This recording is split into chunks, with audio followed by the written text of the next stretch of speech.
우주론에 대해서 알아보자. 우주론의 확립 과정인데 우주론에는 우주의 부피가 일정하다는 정적 우주론과 우주의 부피가 계속 커진다는 팽창 우주론이 대립하고 있었어.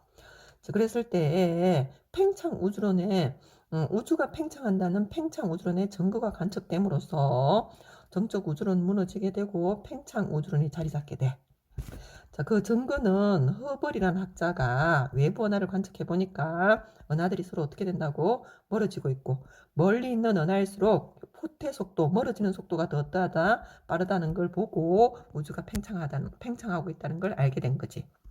그 팽창 우주론은 다시 정상 우주론하고 빅뱅 우주론 나눠졌는데 그 내용이 어떠하냐면, 먼저 정상 우주론을 먼저 살펴보면, 정상 우주론자들은 다른 말로 연속 창조설이라고 하는데, 우주가 이렇게 있잖아요, 그지? 그러면 그 안에 별의 집단, 은하들이 이렇게 있단 말이야. 그럼 시간이 이렇게 지나잖아요, 그지? 그럼 우주의 부피가 어떻게 된다고? 이렇게 커지면서 은하의 수도 어떻게 된다? 늘어난다고 얘기하는 거지.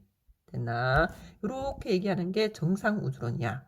질량이 뭐 하면서 증가하면서 팽창한다고 얘기했고, 은하의 개수의 밀도가, 부피도 늘어나고 은하 수도 늘어나서 개수 밀도가 일정한 상태, 밀도가 일정하게 유지되면서 온도도 일정하게 유지되면서 팽창을 한다는 게 정상 우주론이고, 여기에 대표 학자에는 호일이라는 학자가 있어.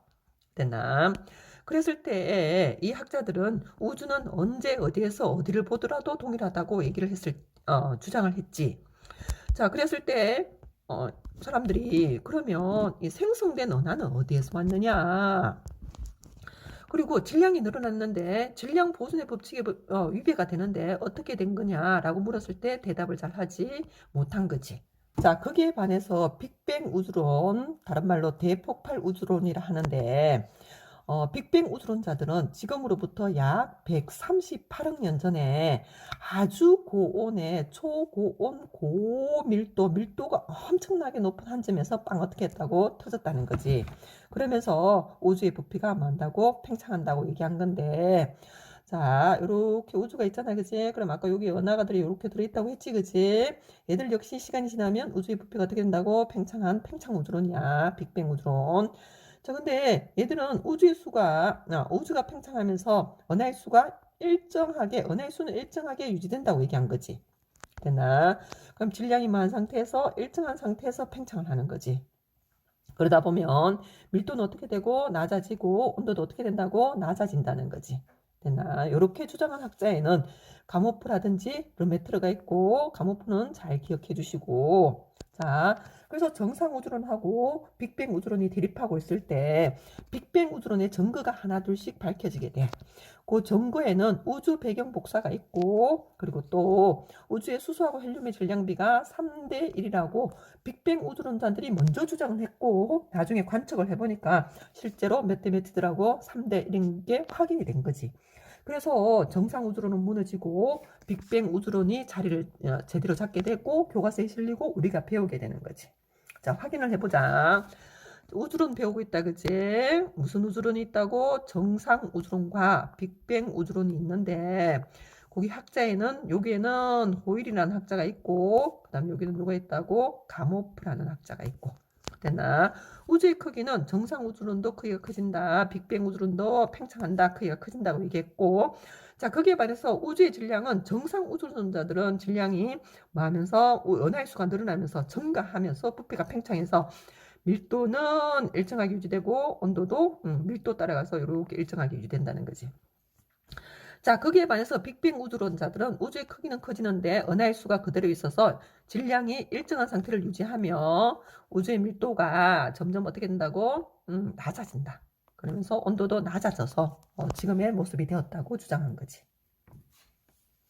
자, 그러면 지금부터 빅뱅 우주론을 배우기 위해서 필요한 개념들을 조금 잡고 가자. 일단 기본 입자에 대해서 좀 알아야 돼. 기본 입자는 뭐냐면 물질을 구성하고 있는 가장 작은 알갱이로서 더 이상 쪼개지지 않는 입자를 기본 입자라 해. 자, 기본 입자에는 누가 있냐면 쿼크가 있고 경입자가 있어. 됐나? 쿼크는 다른 말로 무거워서 중입자라 하고, 경입자는 가벼워서 경입자라 하고, 다른 말로는 넵톤이라 해. 됐나? 자, 둘 다 몇 종류가 있다고? 6종류가 있어. 커커도 6종류, 경입자도 6종류. 자, 우리는 그 중에서 커커 중에서는 위커커하고 아래커커를 좀 기억을 해야 돼. 위커커는 다른 말로 어커커하고 소문자 위로 나타내고, 아래커커는 다운커커에서 소문자 뒤로 나타내고. 얘들은 전하를 띄고 있는데 위커커는 플러스 3분의 2의 전하를 가지고, 그 다음에 아래커커는 마이너스 3분의 1의 전하를 가지고 있는 가장 작은 입자야. 자, 커커는 쪼개진다 안 쪼개진다? 더 이상 쪼개지지 않는 기본 입자로서 빅뱅 우주 초기에 딱 만들어진 거야. 됐나? 자, 그 다음에 경입자는 렙톤이라 하고 6종류 중에서 우리는 누구를 기억하자고? 전자를 기억해줘. 전자 자체가 기본 입자고, 얘는 마이너스 1의 전하를 가지더라는 거지. 됐나? 자, 중학교 때 배운 원자하고 연결을 한번 시켜보자. 됐나? 자, 중학교 때 원자는 물질을 구성하는 입자로서 쪼개면 가운데 이렇게 원자 핵하고 그 주위를 돌고 있는 전자로 나눠진다고 배웠던 거 기억나지, 그치? 자, 원자는 원자 핵하고 뭘로? 전자로 나눠지게 되고, 원자 핵은 다시 양성자와 오타다 여기 중성자로 나눠지게 됐다는 거지. 자, 그러면 양성자하고 중성자는 또 나눠지느냐 쪼개지느냐? 그렇지. 쪼개서서 뭐가 나오더라고? 코크가 나오더라는 거지.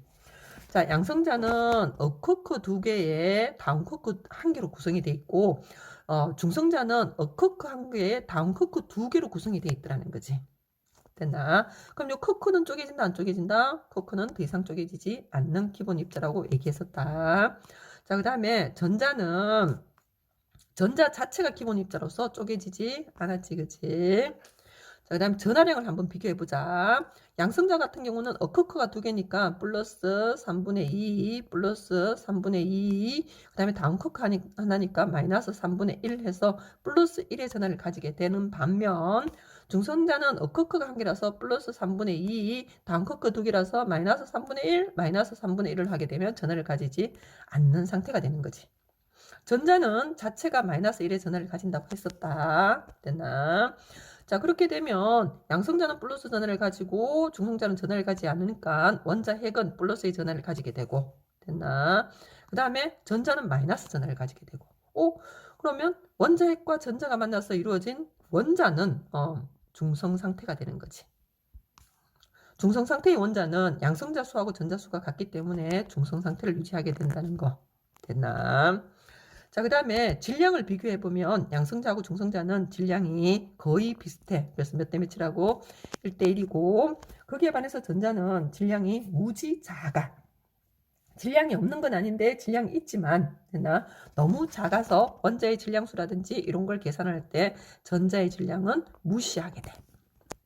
자, 여기서 개념을 조금만 좀 깊이 들어가 본다면 양성자하고 중성자는 질량이 비슷하다고 했잖아요, 그치? 그런데 중성자의 질량이 조금 더 커. 됐나? 그러다 보니 이제 뒤에 필요한 개념인데 양성자에서 중성자로 넘어가려면 에너지를 뭐하게 된다고? 질량이 커져야 되니까 흡수하게 되고, 중성자에서 양성자로 넘어갈 때는 에너지를 뭐하더라고? 방출하게 되는 거지. 됐나? 자, 그러다 보니 에너지를 흡수하기 좋은 고온에서는 양성자가 중성자로 잘 넘어가게 되고, 온도가 낮아져서 저온이 될 경우에는 중성자에서 양성자로 가는 반응이 더 잘 일어나서 양성자의 수가 늘어나게 되는 거지. 이번에는 원자를 어떻게 표시하느냐. 원자 표시를 할 때는 원자 번호와 원자의 질량수를 적어주는데, 원자 번호는 원자의 양성자 수가 바로 원자 번호가 되고, 양성자 수는 항상 중성 상태면 전자 수와 같다고 얘기했었고, 그 다음에 원자의 질량수는 양성자 수에다가 중성자 수를 더해서 원자의 질량수를 나타내게 돼. 자, 그럼 연습을 한번 해보자. 알루미늄이라는 애가 있어. 알루미늄은 원소기호 AL이고 원자 번호는 13번이고 질량수는 27짜리가 많아. 됐나? 그러면 양성자는 원자 번호와 같으니까 13개를 가진다는 뜻이고 중성자는 14개를 갖고 있다는 뜻이 되겠지, 그치? 질량수가 27이고 양성자가 13개니까 14를 더해야 27이 나오겠지. 그 다음에 전자수는 양성자 수와 같다고 했지, 그치? 그러면 몇 개라고? 13개의 전자를 가진다는 거지. 자, 그 다음에 알루미늄 이온은 중성 상태의 알루미늄이 전자를 보통 3개를 잇고 3 플러스 양이온이 돼. 됐나? 알루미늄 이온은 역시 원자 번호는 알루미늄이니까 13번이고 질량수는 27. 됐나? 양성자 수는 그대로 13, 중성자도 14가 되는데 전자는 3개 잃었으니까 몇 개란 뜻이 된다고? 10개 이렇게 되는 거지. 자, 수소 같은 경우는 H고 원자 번호 1번이고 질량수 1자리가 가장 많아. 됐나? 물론 2자리도 있어. 그러나 1자리 잘 기억해 주시고. 자, 얘는 양성자 1개에 중성자 몇 개? 중성자를 안 갖고 있다는 뜻이 되는 거지. 그리고 전자 몇 개를 갖고 있다고? 1개를 갖고 있는 상태고. 자, 그럼 수소 원자 핵은 어떻게 되냐면 역시 수소니까 1번이고 질량수 1 그대로 유지하면서 됐나? 원자 핵이니까 전자를 잃었지, 그치? 전자 1개 있는 걸 잃었으니까 H 플러스가 되는 거지. H 플러스가 되고 양성자 1개에 중성자는 없었고 그 다음에 전자 1개 있는 거 잃었으니까 잃었으니까 0이 되는 거지. 됐나? 그래서 적고 보니까 수소 원자 핵이 바로 뭐가 된다고? 양성자 1개 갖고 있는 거잖아. 양성자 자체가 수소 원자 핵이라는 사실을 또 알 수 있지. 자, 그 다음에 헬륨 같은 경우는 원소교 He2고 그 다음에 2번이고 질량수는 4짜리가 많아. 됐나? 양성자 2개란 뜻이고 그 다음에 중성자 2개 갖고 있고 전자도 2개 갖고 있는 거지. 그 다음에 마찬가지로 헬륨 2 플러스가 헬륨 원자 핵이야. 요거 두 개의 전자를 갖고 있지 않는 상태가 헬륨 원자 핵이 되는 거야. 그러면 그림으로 한번 확인을 해보자. 여기 보시면 원자를 모식적으로 나타내 놨다, 그지? 요 가운데 있는 요게 뭐라고? 원자 핵. 됐나? 그걸 확대한 게 A가 원자 핵이 되는 거고, 그 다음에 핵주위를 돌고 있는 작은 요 알갱이, 요 C, 얘가 바로 누구가 된다고? 얘가 전자가 되겠지. 얘는 마이너스 전화를 띄겠지, 그지? 얘는 마이너스 전화를 띄고 얘는 플러스 전화를 띄겠지. 자, 그 다음에 원자 핵에서 뽑아낸 알갱이 1개가 중성자지, 그지? 그럼 B가 누가 된다고? 양성자가 되겠지. 얘가 양성자가 되고 그 다음에 양성자에서 중성자에서 뽑아낸 알갱이 누가 나왔다고? 커크가 나왔다고 돼 있다, 그지? 근데 양성자에서 2개 나온 흰색 커크 얘가 누가 되고? 커크가 되고 그 다음에 검은색 살짝 검은 얘가 다운 커크가 되는 거지. 자, 조금만 더 깊이 들어가서 생성 순서에 대해서 한번 확인을 해보자. 뒤에서 나오니까 원자가 바로 만들어질 수는 없잖아. 이런 입자들이 생성되어야 원자가 생성될 수 있겠지, 그치? 그래서 가장 먼저 만들어지는 것은 전자하고 코크인 기본 입자가 가장 먼저 만들어져. 됐나? 얘들이 만들어지고 그 다음에 시간이 지나 코크가 결합해서 양성자하고 누가 만들어진다고? 중성자가 만들어지고 그 다음에 양성자, 중성자 결합해서 원자 핵이 나오고 됐나? 요 원자 핵이 다시 누가 결합한다고? 전자와 결합하게 되고 원자 핵이 전자와 결합해서 이제 중성 상태의 원자가 되는 거지. 됐나? 전자하고 커크 기본 입자 만들어지고 커크가 결합해서 양성자, 중성자 만들고 양성자, 중성자 결합해서 원자 핵을 생성하고 원자 핵이 다시 전자와 결합해서 중성 상태의 원자가 되는 거지.